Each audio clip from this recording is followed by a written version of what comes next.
Esse caso aconteceu em 1973 e até hoje muitas pessoas acreditam que os verdadeiros assassinos nunca foram punidos. Uma menina de apenas 8 anos desapareceu depois da escola. Suspeitos ricos e investigações cheias de complicações e até mesmo testemunhas que acabaram mortas. Esse é o caso Araceli. Eu sou Lenson Salles e esse é o canal Pandemio. Araceli Cabrera Sánchez Crespo era a segunda filha do eletricista espanhol Gabriel Crespo e da boliviana Lola Sánchez. Nascida na capital paulista, Araceli chegou a morar com os pais e o irmão mais velho na cidade de Cubatão. E com ela ainda bebê, ela sofria muito com a poluição da cidade. Então a família resolveu se mudar para a cidade de Serra, no Espírito Santo, vizinha à cidade de Vitória, que é a capital. Eles viviam em uma casa modesta na rua São Paulo. Hoje essa rua tem o nome de Araceli, em homenagem à menina. Antes de continuar com o caso, vale ressaltar aqui que esse crime aconteceu em 1973, há mais de 50 anos. Então, para achar qualquer detalhe sobre a vida da menina em si, é um pouco complicado. A gente acha mais os detalhes sobre o caso mesmo, sobre as investigações e sobre os criminosos, mas sobre a vida da menina em si, é um pouco mais complicado de encontrar. Em 18 de maio de 1973, em uma sexta-feira, a ausência de Araceli foi notada pelo pai, que percebeu que ela não voltou para casa depois da escola. A última pessoa a ter visto a Araceli foi um jovem chamado Luciano, que estava em um bar na frente do ponto de ônibus onde a Araceli sempre pegava o ônibus para voltar para casa depois da escola. Ele disse ter visto a Araceli lá mesmo no ponto de ônibus brincando com um gato, lá por volta das 16h30 da tarde. Pensando se tratar de um sequestro, a família da Araceli começou a distribuir fotografias dela nos jornais locais. Bom, nesse ponto aqui você pode estar se perguntando, mas uma menina de 8 anos ia para a escola sozinha, pegava ônibus e voltava para casa? Sim, segundo os relatos, ela fazia isso todos os dias de segunda a sexta. Pegava o ônibus, ia para a escola, depois ia para o ponto de ônibus, esperar o próximo ônibus para voltar para casa. 6 dias depois do desaparecimento, um corpo foi encontrado em um matagal, na Praia do Suá. Mesmo o corpo tendo sido encontrado em estado avançado de decomposição, o pai da Araceli, junto com a imprensa ali, inicialmente reconheceu o corpo como sendo da filha dele, por conta de um sinal de nascença que ela tinha em uma das pernas. Embora as autoridades tenham informado que, devido à condição psicológica que a família ficou, não foi possível realizar um reconhecimento adequado. Então isso gerou uma controvérsia que só foi encerrada um mês depois com uma nova perícia que foi realizada. Durante essa perícia, o perito Trajano Moreira de Carvalho reconheceu o corpo como sendo de Araceli, no dia 20 de junho. O corpo dela foi encontrado nos fundos do Hospital Infantil de Vitória. Bom, chegando nesse ponto aqui da história, eu preciso contextualizar vocês um pouco sobre quem eram os suspeitos, para ficar mais fácil de entender e vocês verem que esse crime fica muito bizarro.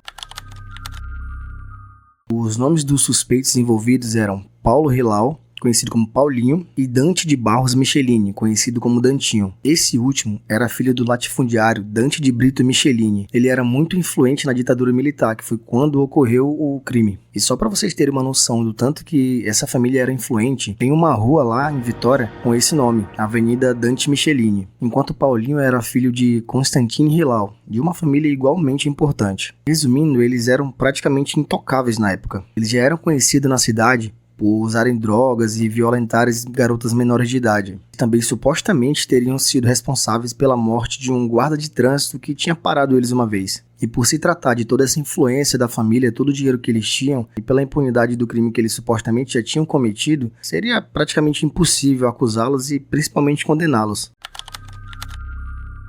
Segundo relatos de pessoas da época, no dia do crime e do desaparecimento, usaram uma mulher como uma suposta amiga da mãe de Araceli. Essa mulher teria visto a Araceli, então teria oferecido carona para ela, onde um dos criminosos já esperavam por ela. Ainda segundo relatos da época, o grupo já vinha seguindo e observando a Araceli há algum tempo, só esperando o momento oportuno. A mãe, por ser boliviana, teria sido ameaçada por autoridades e teria sido obrigada a fugir do Brasil. Sobre a mãe de Araceli, relatos ali de pessoas que moravam ao redor dão conta de que ela usava a filha dela como aviãozinho, que é um termo dado para quem entrega drogas.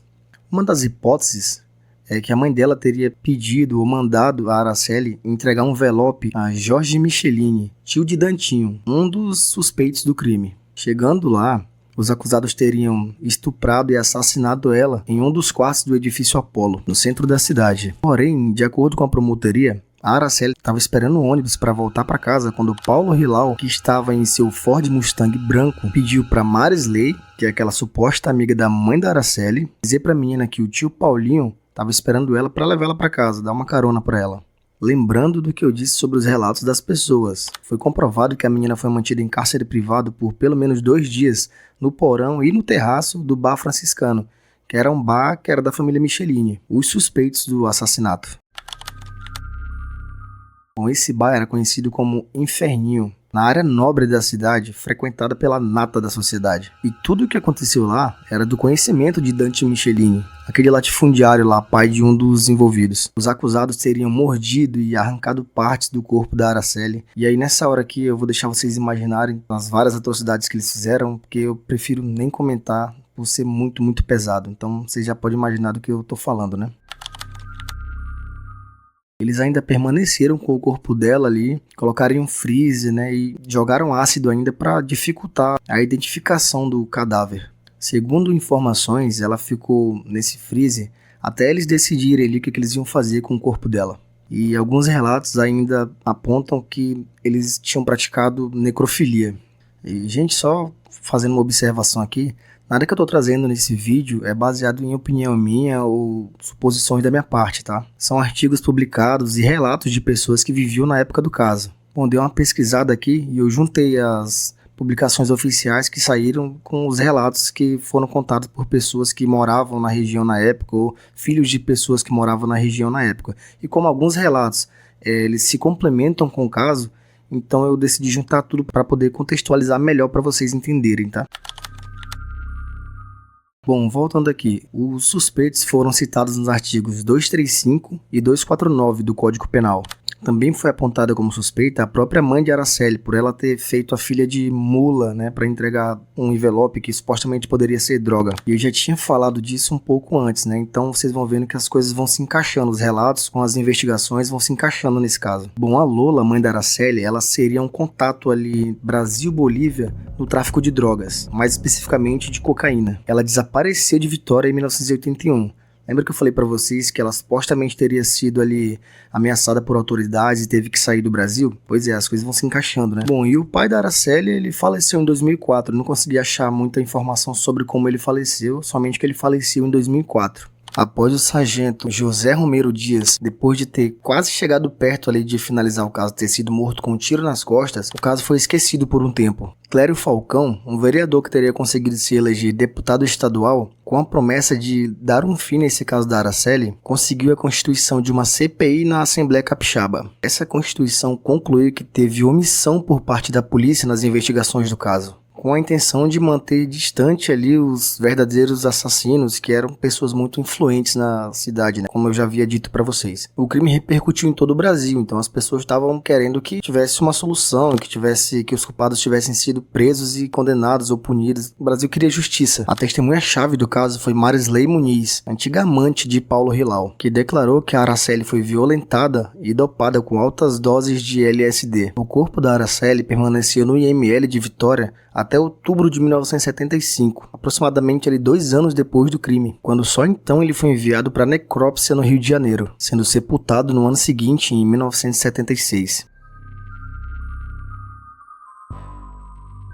O perito carioca Carlos Eboli constatou que a causa-mortes foi intoxicação e asfixia. A partir daí, a família Hilal e Michelini contrataram 12 dos melhores advogados de Vitória. Então, em 1980, aconteceu o julgamento por sequestro seguido de morte. Um deles foi condenado a 18 anos e o outro a 5 anos mais multa. Mas vocês lembram que eu disse que seria quase impossível condenar eles por eles serem muito influentes e ricos? Pois é, depois dessa condenação, a defesa contestou por falta de materialidades e provas.